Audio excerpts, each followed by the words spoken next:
আগামী দিনে আওয়ামী লীগের রাজনীতি থাকবে কি থাকবে না সেই কথা 1400 শহীদ পরিবারকে সিদ্ধান্ত নিতে হবে। প্রধান উপদেষ্টার সাথে আমরা যখন দেখা করেছি বারবার বলেছি 4টা গণ তদন্ত কমিশন গঠন করবার জন্য।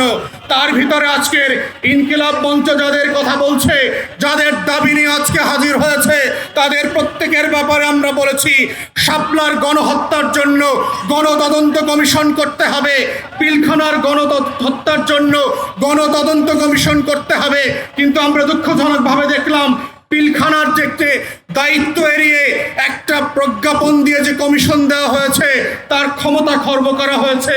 সে মামলার প্রশ্ন আলোচনা করতে পারবে না, কোনো ফাইল রিকল করতে পারবে না, সাক্ষীদেরকে তদন্ত করতে পারবে না।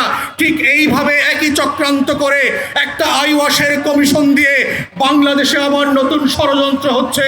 যারা 2009 সালে আমার স্বাধীনতা সার্বভৌমত্বের 2টা ফোর্সকে অ্যাট এ টাইম ধ্বংস করে দিয়েছে, তাদেরকে বিচারিক আদালতের মাধ্যমে কমিশনের মাধ্যমে বাঁচিয়ে দেবার নতুন ব্লু কলার ক্রাইমের শুরু হয়েছে।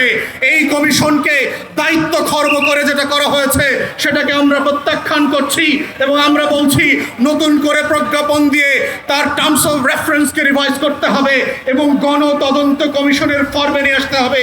আমরা তৃতীয় বলেছিলাম বাংলাদেশে গুম খুন আয়নাঘর থেকে শুরু করে গত 16 বছরে যেই রাষ্ট্রীয় মদদে খুন খারাপির রাজত্ব কায়েম করা হয়েছিল সেটার জন্য গণতদন্ত কমিশন করতে হবে। ঠিক একইভাবে দেখলাম একটা গুম কমিশন করা হয়েছে যার ক্ষমতা নয়, যাকে অযোগ্য লোক দেওয়া হয়েছে, পাবলিকলি সাফিসিয়েন্টলি ম্যান পাওয়ার দেওয়া হয় নাই। গণতদন্তের যে ফর্ম আমরা বলেছি যে কাঠামো প্রস্তাব করেছিলাম সেই কাঠামো পর্যন্ত দেওয়া হয় নাই। ঠিক একইভাবে প্রধান উপদেষ্টাকে আমরা বলেছিলাম জুলাই আগস্টের গণ অভ্যুত্থানকে ঘিরে একটা গণতদন্ত কমিশন করেন এবং আমরা এটার ফরম্যাট পর্যন্ত একাধিক উপদেষ্টাকে দিয়েছি। আমেরিকার কংগ্রেশনাল হিয়ারিং এর মডেলে, সিনেট হিয়ারিং এর মডেলে, ব্রিটিশ এবং ইউরোপিয়ান পার্লামেন্টগুলোতে যেইভাবে উন্মুক্ত শুনানি হয় সেই শুনানির মডেলে করে সেইখানে গণতদন্ত কমিশন হতে হবে।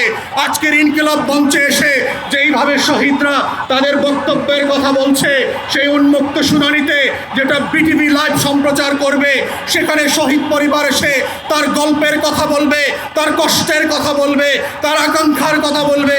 আগামী দিনে আওয়ামী লীগের রাজনীতি থাকবে কি থাকবে না সেই কথা 1400 শহীদ পরিবারকে সিদ্ধান্ত নিতে হবে।